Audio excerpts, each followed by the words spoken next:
ఇది కాకుండా మత్స్యకారులకు కూడా 20,000 చొప్పున జీవనోపాధి కోసం వాళ్ళకు కూడా డబ్బులు ఇస్తాం. అయితే ఆర్థిక వ్యవస్థ చాలా ఇబ్బందికరంగా ఉంది. ఇంకా డబ్బులు లేవు. 10 లక్షల రూపాయలు అప్పు చేసి వెళ్ళిపోయారు. అప్పు ఇచ్చేవాళ్ళు కూడా కనపడడం లేదు. వడ్డీ కట్టాలి, మళ్ళా అసలు తీర్చాలి, సంపద సృష్టించాలి, ఆదాయాన్ని పెంచాలి, సంక్షేమ కార్యక్రమాలకు పెట్టాలి, మళ్ళీ మీకు అమరావతి కట్టాలి, పోలవరం కట్టాలి. అదే సమయంలో ఏవైతే నేను చెప్పానో సూపర్ 6 కూడా అమలు చేయాలి. ఇది కొంచెం కష్టమైన పనే, కానీ ఇష్టంగా పనిచేస్తున్నా.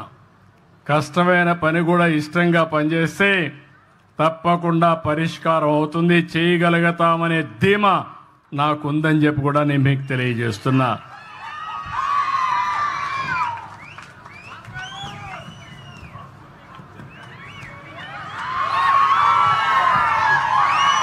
ఇక్కడికి వచ్చినప్పుడు మిగిలిన విషయాలు నేను మళ్ళీ మాట్లాడతా.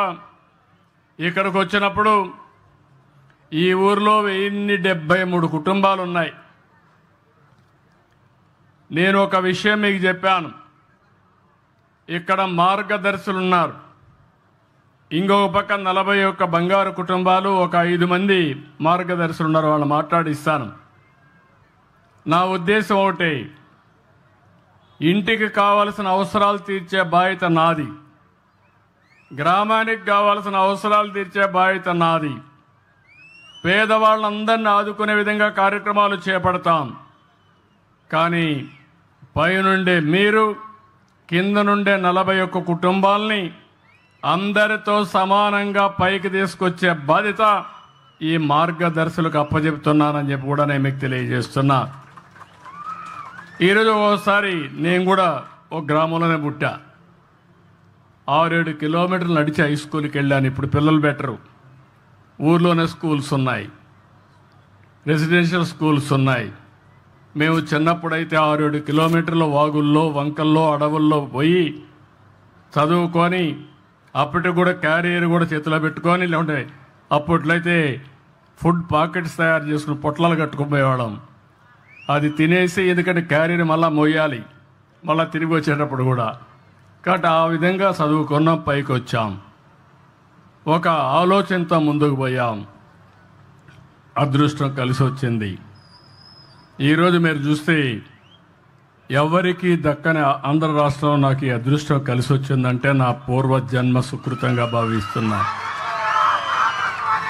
మీకు సేవ చేసే అవకాశం రావడం.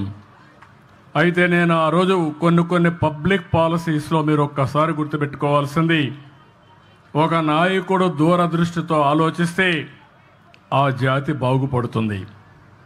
ఒక నాయకుడు విధ్వంసంతో, అస్వదృష్టితో ఆలోచిస్తే ఆ రాష్ట్రం సర్వనాశనం అయిపోతుంది.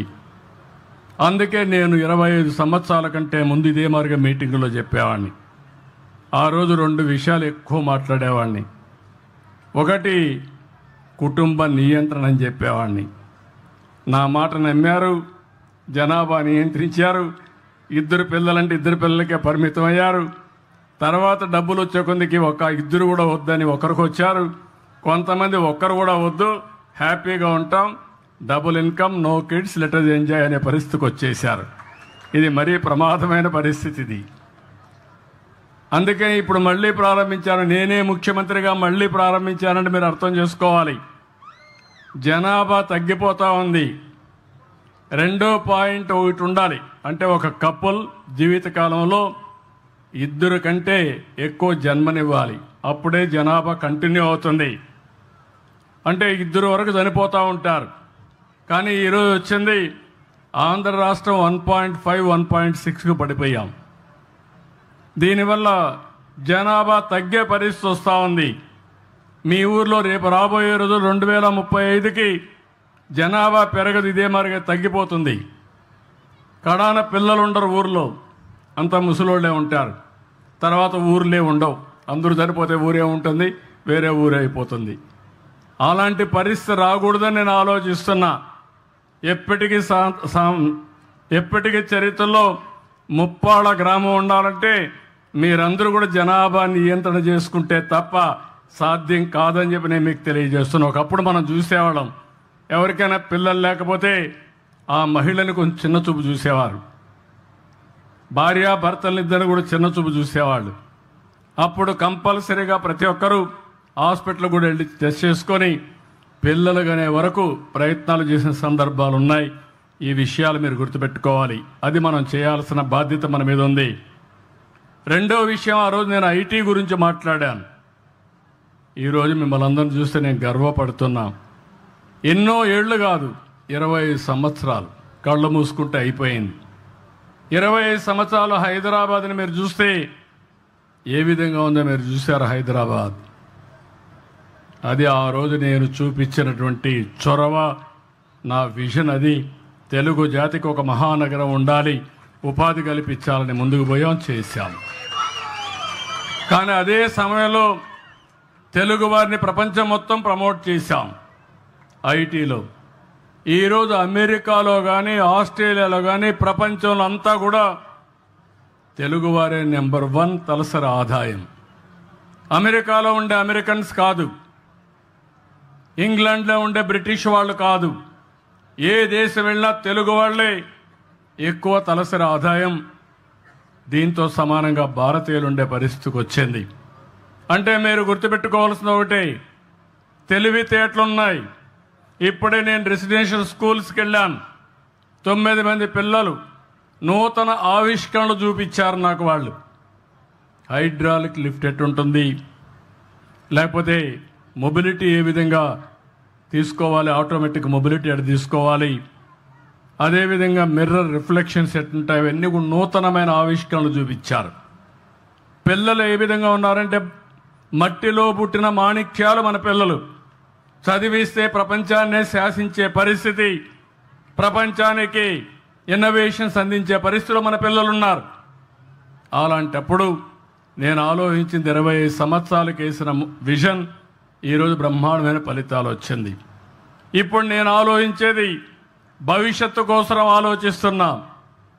మనుషులమై పుట్టాం, ప్రతి ఒక్కరికి జీవన ప్రమాణాలు బాగుండాలి, మెరుగైన ప్రమాణాలు ఉండాలి. అందుకే నేను ఆలోచించింది సంపన్నమైన, ఆరోగ్యకరమైన, ఆనందదాయకమైన సమాజాన్ని నిర్మాణం చేయాలని నేను ఒక సంకల్పంగా పెట్టుకున్నాను. 2047కి ఇది అవుతుంది. కానీ కొన్ని కుటుంబాలు కొన్ని సమస్యల వల్ల, ఇంకా ఆర్థిక సమస్యలతో చాలా వెనుకుండే పరిస్థితికి వస్తున్నారు. వాళ్ళకి చేయూతనివ్వాలి, ప్రత్యేకమైన శ్రద్ధ పెట్టాలి. పైనుండే వాళ్ళు ఇంకా పైకి వెళ్తారు, సంపాదిస్తారు. మధ్యలో ఉండేవాళ్ళు కూడా చేసుకోగలుగుతారు వాళ్ళ తెలివితేటలతో. అట్టడుగున ఉండే 20% ఎవరైతే ఉన్నారో వాళ్ళకి అండగా ఉండాలని నేను నిర్ణయించుకున్నాను. అందుకే ఈరోజు ఒకటే పిలిపించాను. మొన్ననే తెలుగు ఉగాది, తెలుగు నూతన సంవత్సరం రోజున నేను ఈ కార్యక్రమానికి శ్రీకారం చుట్టాను. అందరినీ రమ్మన్నాను, దేనికోసం చేస్తున్నానని చెప్పాను. ఇప్పుడు ఏ ఊరు వచ్చినా, ఏ సచివాలయం వచ్చినా, ఆ సచివాలయంలో అన్నీ కూడా ఎక్కడున్నాం, ఏమి చేస్తారు. ఈ ఊర్లోకి వచ్చినప్పుడు 40 కుటుంబాలు వచ్చినప్పుడు ఇంకొక పక్కన చూస్తే ప్రతి ఒక్క కుటుంబానికి కనీస అవసరాలు అన్నీ ఇస్తాం. ఈ ఊర్లో 1073 ఇళ్లున్నాయి. ఇండ్లు లేని వాళ్ళు 64 మంది ఉన్నారు. నేను కలెక్టర్కి ఆదేశాలు ఇస్తున్నా, 64 ఇండ్లు శాంక్షన్ చేస్తాం, ఇమీడియట్ కట్టుకోమంటాం. ఇంటి జాగా లేకపోతే ల్యాండ్ ఎక్విజిషన్ చేస్తాం.